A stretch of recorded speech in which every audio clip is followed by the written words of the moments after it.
আসসালামু আলাইকুম, hi guys, welcome back to my channel. আজকে আমি অনেক বড় একটা মাছ গাজর আর আলু দিয়ে রান্না করব। এখানে পেঁয়াজ আর কাঁচা মরিচটা দেখুন কয়েক মিনিট ভালোভাবে ভেজে নিচ্ছি। পেঁয়াজটা ভাজা হয়ে গেছে, এবার দিয়ে দিচ্ছি স্বাদ অনুযায়ী লবণ, আদা, রসুন, হলুদের গুঁড়া, লাল মরিচের গুঁড়া দিয়ে এবার এগুলোকে 2 থেকে 3 মিনিটের মতো ভালোভাবে ভেজে নেব।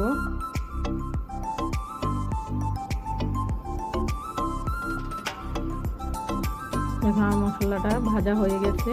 এবার আমি এগুলোর সাথে দিয়ে দেব আলু আর গাজরটা। আলু আর গাজরটা আমি লম্বা লম্বা করে কুচি কুচি করে নিয়েছি। নিয়ে এবার এগুলোকে কয়েক মিনিট ভালোভাবে ভাজবো, প্রায় 5 থেকে 6 মিনিটের মতো। দেখুন আমি এগুলোকে ভালোভাবে ভেজে নিয়েছি।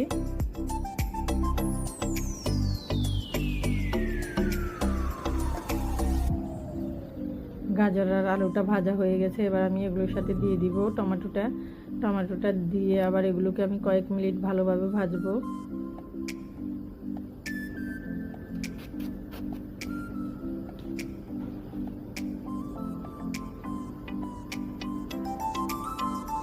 গাজর আর টমেটোটা ভাজা হয়ে গেছে, এবার আমি এগুলোতে দিয়ে দিয়েছি পানি পরিমাণ মতো। এবার আমি উপর দিয়ে দিব মাছটাকে আমি হালকা ভেজে রেখেছি।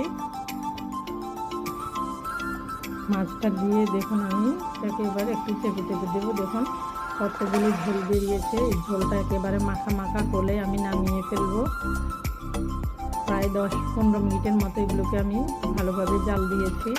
দেওয়ার পরে দেখুন ঝোলটা একেবারে মাখা মাখা হয়ে গেছে। এবার আমি উপর দিয়ে দিচ্ছি ধনিয়া পাতাটা। হয়ে গেছে আমার তরকারিটা। আজকের মতো এখানে শেষ। আল্লাহ হাফেজ।